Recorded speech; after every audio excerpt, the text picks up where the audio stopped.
Dhallywood superstar Shakib খানকে নিয়ে এবার মুগ্ধতা প্রকাশ করলেন ছোট পর্দা থেকে উঠে আসা আলোচিত অভিনেত্রী ফারিন খান। নিজেকে শাকিব খানের একজন বড় ভক্ত দাবি করে তিনি বলেছেন, শাকিব ভাই অলওয়েজ রকস্টার। সম্প্রতি একটি অনুষ্ঠানে গণমাধ্যমের মুখোমুখি হয়ে ফারিন খান খোলামেলাভাবে কথা বলেন শাকিব খান ও তার আসন্ন সিনেমা রকস্টার নিয়ে। অভিনেত্রীর ভাষায়, দেশের চলচ্চিত্র অঙ্গনে শাকিব খানের উপস্থিতি সবসময়ই আলাদা মাত্রা তৈরি করে। তার সিনেমার টিজার, ট্রেলার কিংবা পোস্টার যাই প্রকাশ করা হোক না কেন, মুহূর্তেই তা চলে আসে আলোচনার কেন্দ্রবিন্দুতে। ফারিন আরো বলেন, আমি মনে করি রকস্টার 2026 সালের ভিন্ন ধর্মী ও বড় একটি সিনেমা হতে যাচ্ছে।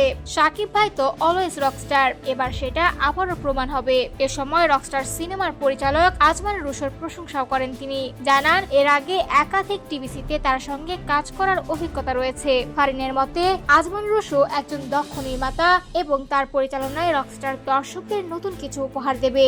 শুধু তাই নয়, শাকিব খানের দীর্ঘদিনের জনপ্রিয়তা নিয়েও কথা বলেন এই অভিনেত্রী। তার মতে, সময়ের সঙ্গে সঙ্গে ঢালিউডে অনেক কিছু বদলালেও দর্শকদের কাছে শাকিব খানের গ্রহণযোগ্যতা একটুও কমেনি, বরং তিনি এখনো দেশের সিনেমা প্রেমীদের সবচেয়ে বড় আকর্ষণগুলোর একটি। এদিকে সামাজিক মাধ্যমে ফারিন খানের এই বক্তব্য প্রকাশের পর থেকেই নেটিজেনদের মাঝে ব্যাপক আলোচনা শুরু হয়েছে। অনেকেই কমেন্টে শাকিব খানের প্রতি নিজেদের ভালোবাসা ও সমর্থনের কথা জানিয়েছেন। সব মিলিয়ে রকস্টার সিনেমাকে ঘিরে দর্শকদের আগ্রহ যেন দিন দিন আরো বেড়েই চলেছে।